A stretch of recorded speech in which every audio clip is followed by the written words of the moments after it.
Assalamualaikum guys, welcome to my YouTube channel. Anda bersama dengan saya Nick Raizal. Thank you kepada semua yang dah subscribe dan thank you juga kepada semua yang dah support YouTube channel saya selama ni. Okay guys, sebelum ni saya dah buat 2 video dah pasal WMoto NX150S ni. First kali adalah video review, yang kedua adalah video test ride. Jadi kepada hampa semua yang mana belum tengok lagi video-video tu, hampa boleh tengok dulu. So dalam episod kali ni kita akan cuba untuk test kecerahan lampu motor ni, dan alalang tu kita akan cuba sekali untuk test top speed motor ni. Alright, motor ni dia menggunakan sistem keyless. So bila pakai keyless, of course lah hampa akan dapat sekali dengan dia punya remote, okay? Jadi macam biasa, hampa kena pastikan remote ni ada dekat dengan motor, baru dia boleh detect, baru boleh start lah. Okay, kita simpan dulu remote ni. Cara nak start dia, hampa tekan button keyless ni sekali. Okay, dia menyala lampu putih. Pusing kunci keyless ni ke kanan. Okay, panel meter pun akan menyala. Lepas tu lampu DRL pun akan menyala lah. Dia menyala lampu low beam. Bila kita dah start enjin, barulah dia akan menyala. Lampu dia fully LED. Lampu depan, lampu sinar depan, lampu belakang, lampu sinar belakang, semua fully LED. Jadi kalau nak tahu lampu dia terang ke tak terang, jom kita pergi test tengok. Let's go. Okay, so macam inilah kecerahan lampu low beam dia. Setakat ni memang nampak sangat terang. Memang sangat terang. Tak apa, kita layan dulu ni lampu low beam. Macam biasa, layan dulu.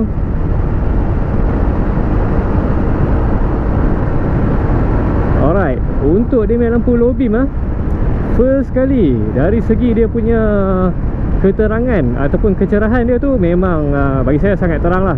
Okay, terutamanya di bahagian tengah ni memang kita boleh nampak dia punya cahaya dengan jelas. Memang ketara. Coverage area pun sangat wide. Dia macam U-shape kat sini. Nampak tu, belah kiri, tengah, kanan semua dia cover. Dan suluhan dia tu pun actually sangat jauh ke depan lah. So lampu low beam dia bagi saya memang saya sangat puas hati. Okay, memang perfect lah. 3 markah untuk lampu low beam dia. Saya kat depan tu kita try test dia punya high beam lah. Kita tengok high beam dia padu ke tak padu.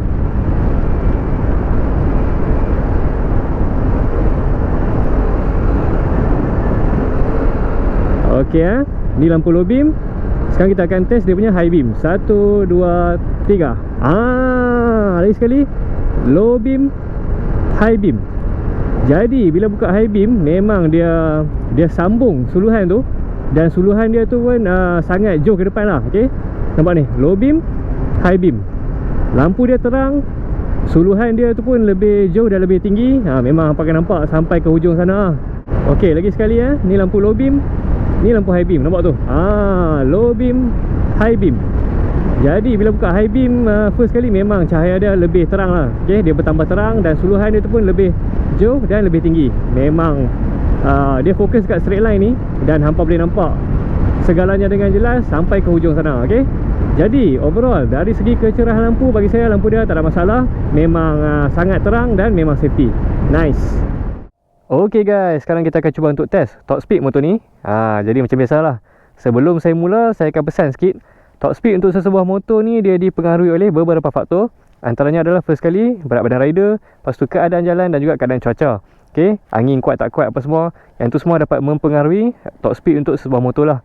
Jadi tujuan saya buat video ni hanyalah sekadar info saja. Okay, bukan nak race, bukan nak lumba, bukan nak lawan siapa dapat top speed paling tinggi.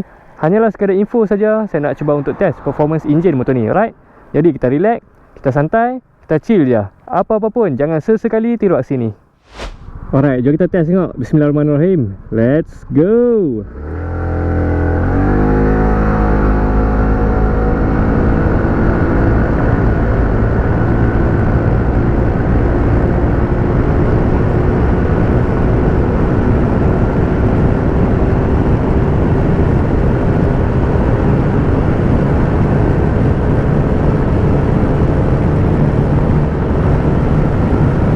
Jom kita tengok berapakah top speed paling tinggi yang dia boleh dapat.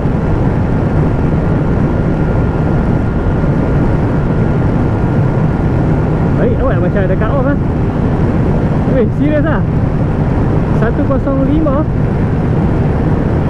Serius Oh lah weh, ada cut off Aduh, 105 km sejam nampaknya.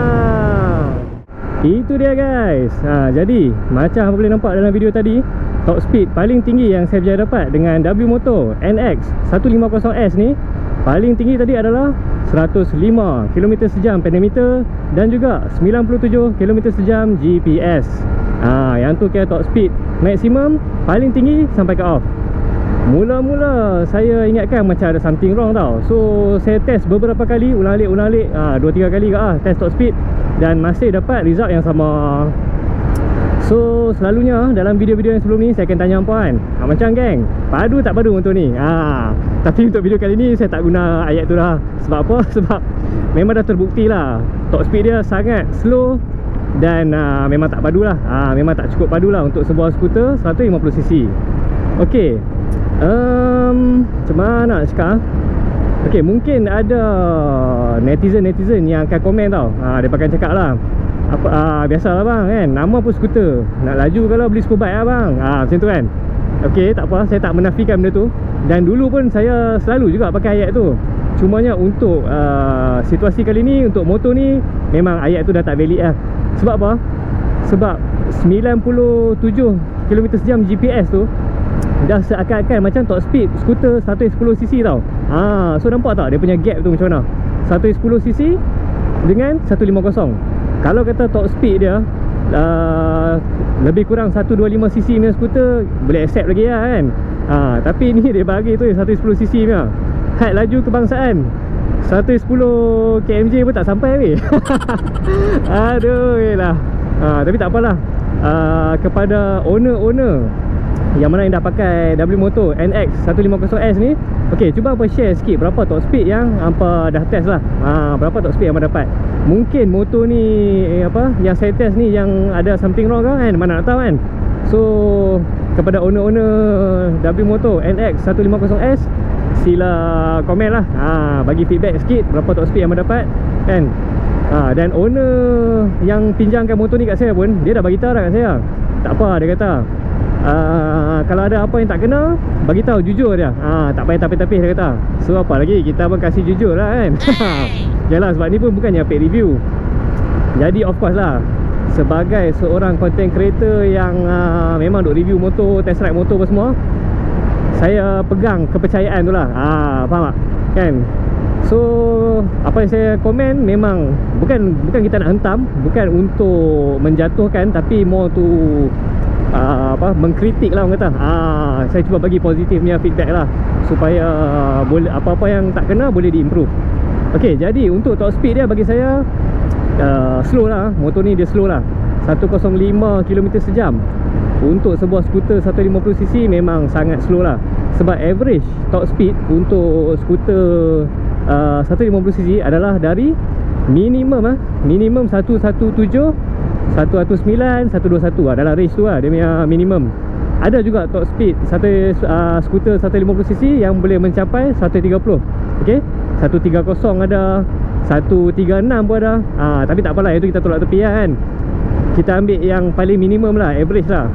So average dalam 117 sampai 121. Kalau kata skuter ni dapat top speed tara-tara tu pun actually dah okey dah lah, sebab dia memang average top speed untuk skuter 150.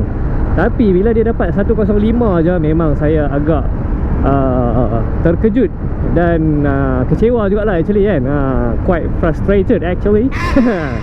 Okay, tapi tak apa, kita tolak dulu pasal top speed tu. Selain daripada top speed, dari segi kecerahan lampu, okay, kecerahan lampu bagi saya memang tak ada masalah. Okay, lampu low beam dia pun memang sangat terang, high beam pun memang terang. Okay, so memang padu lah. Okay, yang mana yang kekurangan dia saya akan highlight, dan dia punya kelebihan pun saya akan highlight juga. Kita bukan bias punya kan. So lampu ni memang untuk motor ni lampu dia terang lah. Low beam pun terang, high beam pun terang, memang tak ada masalah. Kalau apa nak ride malam-malam, nak ride long distance apa, memang apa akan ride lebih confident lah. Okay, alright. Dengan bermodalkan RM6,688, apa akan dapat sebuah skuter 150cc dengan jajan yang basic lah. Okay, dia tak fancy sangat, dia basic je. Okay, so first kali dia menggunakan sistem keyless. Okay, dia pakai keyless. Lepas tu pedometer digital LCD, lampu fully LED, ada dual channel ABS, traction control. Lepas tu ada dual USB charging port. Okay, Type A satu, Type C satu. dan fuel tank capacity 15 liter. So okey juga dia punya spek tu kan. Dia punya spek tu okey juga. Jadi motor ni macam saya cakap dalam video test ride yang sebelum ni lah, motor ni bukan untuk kaki-kaki racing yang mana yang suka lenjan motor apa semua. Skuter ni bukan untuk hampa lah. Skuter ni adalah untuk rider-rider yang berjiwa santai. Yang mana yang bawa dia relax, santai-santai tu kan. Memang hampa nak enjoy the ride tu, yang tu boleh lah. Okay, sebab skuter ni dia memang sangat selesa. Dia more focus on comfort lah. Nampak? Tak ada kereta pun kita berhenti kak. Okay, jadi siapa-siapa yang nak cari skuter yang harga marhain, sebab harga dia murah tau, RM6,688. So kalau kata on the road mungkin dalam 7 lebih sikit lah, 7,100, 7,200, lebih kurang macam tu kot. So kalau hampa cari sebuah skuter 150cc yang selesa, ni memang hampa boleh consider lah. Tapi kalau hampa nak cari sebuah skuter yang agak laju sikit kan, untuk hampa nak lenjan, nak melayan corner ke apa ke, memang bukan ni lah. Ni bukan dia ni. Okey, rasanya tu je lah kot apa yang saya boleh komen pasal motor ni.